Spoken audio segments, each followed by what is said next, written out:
Very good morning বন্ধুরা। এই যে আজকের দিনে সকালে ঘুম থেকে উঠে প্রতিদিন পেয়ারা তুলতে আমি ভুলে যাই, তাই পাখি সব খেয়ে নিচ্ছে। তো এই গাছ থেকে আমি আজকে দুটো পেয়ারা তুলে নিলাম, দেখুন। আর এই পেয়ারাগুলো না খেতে দারুণ স্বাদ, বেশ একটু সফট রকমের, আর কিন্তু অনেক মিষ্টি পেয়ারাগুলো। এগুলো একটা ছোট একটা বড়, ছোট হলেও কিন্তু এটা অলমোস্ট পাকার কাছাকাছি, কচকচে আছে। আমার কচকচা পেয়ারা খেতেই ভালো লাগে, পাকা পেয়ারা একদম ভালো লাগে না। আর গাছে কয়েকটা আছে, অল্প কয়েকটা রয়ে গেছে, দেখা যাক কয়দিন থাকে। কাঁচা পেয়ারাগুলো পাখি খেয়ে নেয়, অবশ্য ওদের তো একটা অধিকার আছে, ওরা ওদেরটা তো খাবে, আমাদের থেকেই তো খাবে। বাজার থেকে যে দুটো টার্কি কিনে এনেছি, একটা কালো একটা সাদা। কালোটার মধ্যে একটু প্রিন্ট হবে মনে হয়। খেতে দিয়েছি হচ্ছে চাল আর গম, আর এখানে দিয়েছি জল, কিন্তু চাল খাচ্ছে না, ওরা খাচ্ছে গমটা। বেশ শান্তশিষ্ট, কিন্তু পেট ভরে খেয়ে নিল গম ইচ্ছে মতো। আপাতত এখানে রেখেছি, পরে আস্তে ধীরে হোমস্টেতে চলে যাবে, এদের বাসস্থান হবে হোমস্টে। হোমস্টেতে যেহেতু কাজ চলছে, এই জন্য এখন এখানে রেখেছি। আজকের দিনে প্রচুর কাজ প্রচুর কাজ। বাজার থেকে এসে নাস্তা খেলাম, এখন পিঠা বানাবো, তালের পিঠা। এই যে বাজার থেকে কিনে নিয়ে আসছি মোরলা মাছ, যেটাতে প্রচুর পরিমাণ ভিটামিন এ আছে। মোরলা মাছের সাথে হচ্ছে বাটা মাছ। আরো নিয়ে আসছি কি দেখাও, পমপ্লেট না,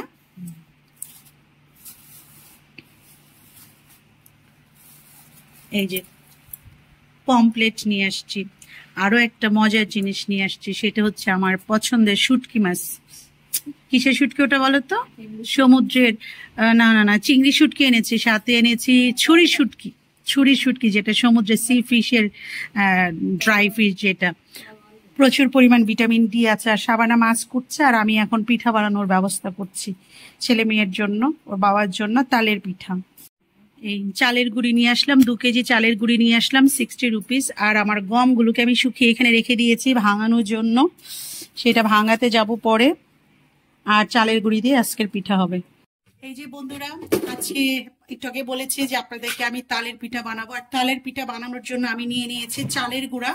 আমি অ্যাকচুয়ালি এই পিঠাটাতে ময়দা ইউজ করছি না, কারণ ময়দাটা হচ্ছে অনেক বেশি হার্মফুল ফর হেলথ। আমি চালের গুঁড়া ইউজ করছি। সাথে আমি নিয়ে নিয়েছি একটু বেকিং সোডা।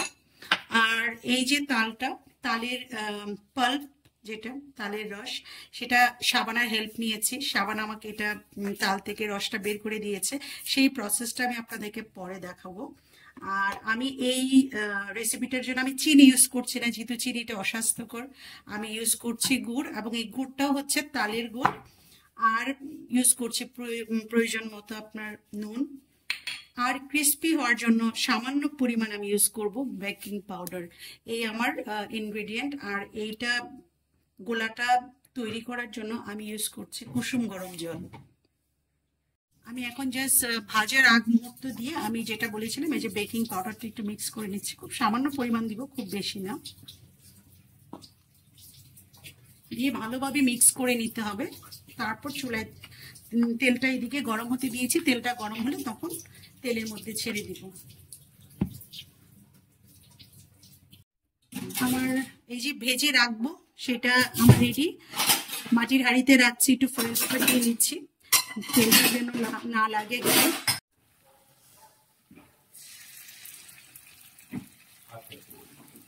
দ্বিতীয় ব্যাচ দিয়ে নিচ্ছি, এটা একটু পরে উল্টে দেবো।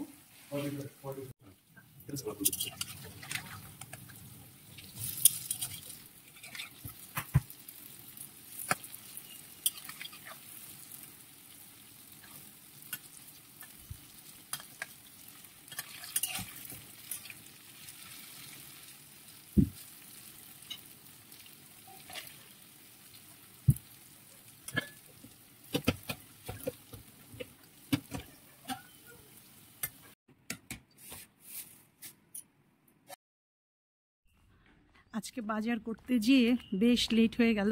আর হচ্ছে তালের পিঠা বানাতে গিয়ে আমার অফিসের কাজ শুরু করতে মানে প্রায় 1 ঘন্টা লেট। এখন তাড়াহুড়া করে যাচ্ছি, শাওয়ার নিয়ে রেডি হয়ে অফিসের কাজে বসবো। অফিসের কাজ শেষ করে আবার এই যে এক্সট্রা 2টা টার্কি নিয়ে আসছে, এগুলো টেক কেয়ার, খাবার দাও। ওইদিকে আবার হোমস্টের কাজ চলছে, সেটাকে মনিটর করো।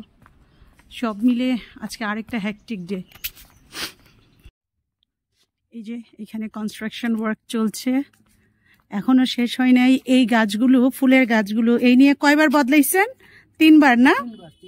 এই নিয়ে 3 বার এই গাছগুলো বদলানো হয়েছে। একবার লাগানো হয়, আবার একটা নতুন প্ল্যান আসে, আবার উঠানো হয়, আবার প্ল্যানটা চেঞ্জ, আবার গাছগুলো লাগানো হয়। এইবার লাগানো হয়েছে, আসলে জানি না এটাও ফাইনাল কিনা, এটাও আবার বদলায় কিনা। হ্যাঁ, দেখা যাক। এইখানে নাকি এই যে এই জায়গাটা দেখতে পাচ্ছেন, এইখানে নাকি ওয়েলকাম লেখা হবে ছোট ছোট চারা দিয়ে। দেখা যাক কেমন হয়, আশা করি ভালোই হবে। আর এটা যদি পার্মানেন্ট হয় তাহলে তো খুবই ভালো, নাকি এটা বদলে যাবে সেটাও বুঝতে পারছি না। আর ওই যে হাঁস মুরগির ঘরের উপরটার ফিনিশিং চলছে না। এই যে ইনারা খাবার দাবার খেয়ে এখন রেস্ট নিচ্ছে, দুইজন কি সুন্দর করে বসে আছে। রোদের হিট বেশি তো, মানে রোদ বেশি না, হিটটা বেশি, এই জন্য তারা খুব মানে হাঁপাচ্ছে মনে হচ্ছে। এই যে এখন পেয়ারা পাড়ার অভিযান শুরু হয়েছে। পূজার চোখে একটা পেয়ারা পড়েছে, যদিও আমি সকালবেলায় চেক করলে আমার চোখে পড়েনি। আসলে একটা পাকা পেয়ারা এখানে দেখা যাচ্ছে। পেয়ারাটা আসলে দারুণ, দেখি। ওয়াও, হ্যাঁ হ্যাঁ, ছিল ছিল ছিল। সুইমিং পুলের উপর দিয়ে যেয়ে পেয়ারা, ওগুলো থাক, ওগুলো বড় হবে। হ্যাঁ, খেয়ে নিয়েছে, তাহলে তুলে নাও, তুলে নাও, বাকিটা আমরা খেয়ে নিব। প্রকৃতিতে মিলেমিশেই থাকতে হয়। ও সকালবেলা কিন্তু আমি দেখলাম, তখন কিন্তু এ হয় কি, কেমন পেয়ারা তুললে।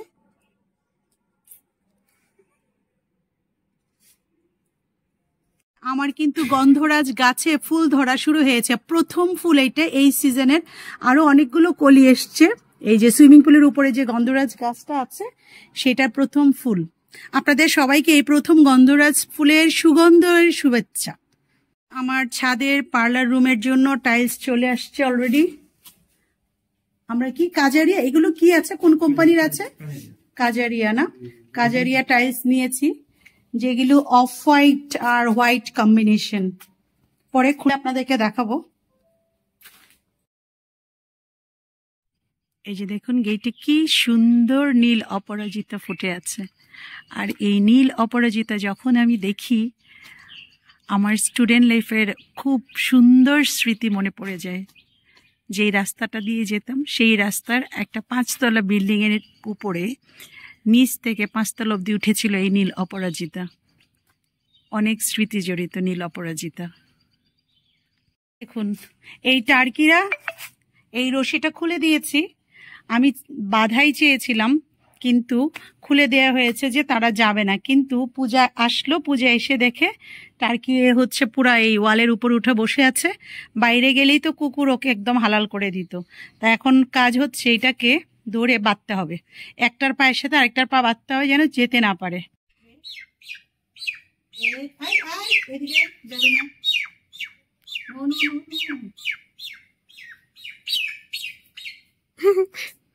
ও তো পালাচ্ছে। পালাবে না।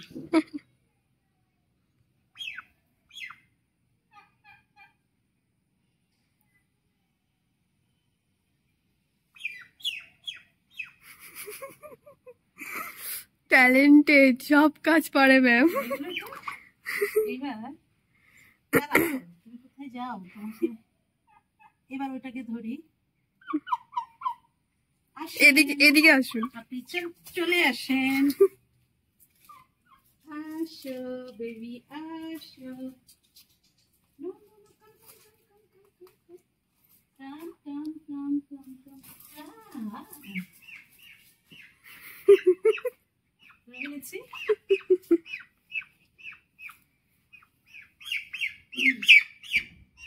দুজন বন্ধু হয়ে থাকো, একসাথে থাকো, এটাই ভালো। এদিকে আসো, এদিকে আসো। স্বাধীনতা দিচ্ছি। ও বাধাই ছিল, আপনি খুলে দিয়েছিলেন? তোমার স্যার বললো খুলে দিত। ও এবার আমি কই যাবো? যাও যাও, বের হয়ে সব হলো।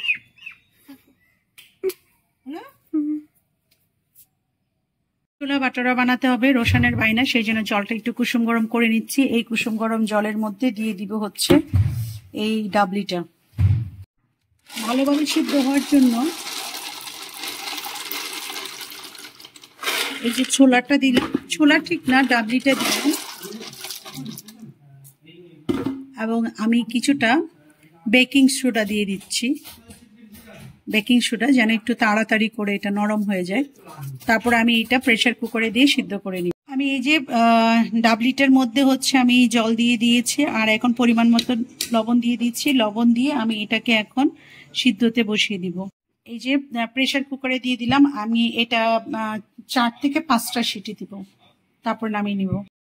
কাবলিটাকে আমি সিটিতে দিয়ে আমি এইদিকে ডোটাকে বানিয়ে নিলাম। যে ডোটা দিয়ে আমি লুচি বানাবো, অ্যাকচুয়ালি বড় করে লুচি বানাই বিশেষ করে বাইরে রেস্টুরেন্টে, কিন্তু ঘরে এত বড় লুচি বানাতে গেলে তো মানে অনেক বড় কড়াই লাগবে, অনেক তেল নিতে হবে এবং সেই তেলটা পরবর্তীতে ইউজ করাটাও হেলদি না, হেলদি নেই। এই জন্য আমি অল্প করে ছোট করে লুচিটা বানাচ্ছি। আর এই যে কাবলিটা যখন হয়ে গেল, এটার মধ্যে গরম জল দিয়ে দিলাম। গরম জল দিলে যেটা হবে তাড়াতাড়ি সিদ্ধ হয়ে যাবে এবং খুব দ্রুত রান্নাটা কমপ্লিট হয়ে যাবে। আর এদিকে লুচিটা বানিয়ে নিলাম। ওটা হতে হতে কাবলিটা হতে হতে আমি লুচিটা এখানে করে নিচ্ছি। ডুবা তেলেই করতে হবে লুচিটা, এবং লুচিটা যে করলাম মানে অ্যাকচুয়ালি লুচিটা আমি খাওয়ার পরেই ভিডিওটা করছি। দারুণ টেস্টি হয়েছিল। রোশান পর্ষিয়া আমার ছেলে মেয়ে দুজনে খুবই টেস্টি করে খেলো, এবং পর্ষিয়া তো পরবর্তী দিন আমাকে আবার লুচি বানিয়ে দিতে হলো ওকে। লুচি সে এত পছন্দ হয়েছে, তার ছোলাটা খুব পছন্দ হয়েছে, রান্নাটা খেয়েছে। তো বাচ্চারা খুব এনজয় করেছে। বাইরে যতই আমরা খুব টেস্টি খাবার খাই, but that is not healthy. তো বাচ্চাদের ঘরে এরকম মাঝে মধ্যে বানিয়ে দেওয়াটা খুবই ভালো, খুবই ভালো। মাদেরকে বলবো আপনারা বানিয়ে দিবেন। ভালো থাকবেন সবাই।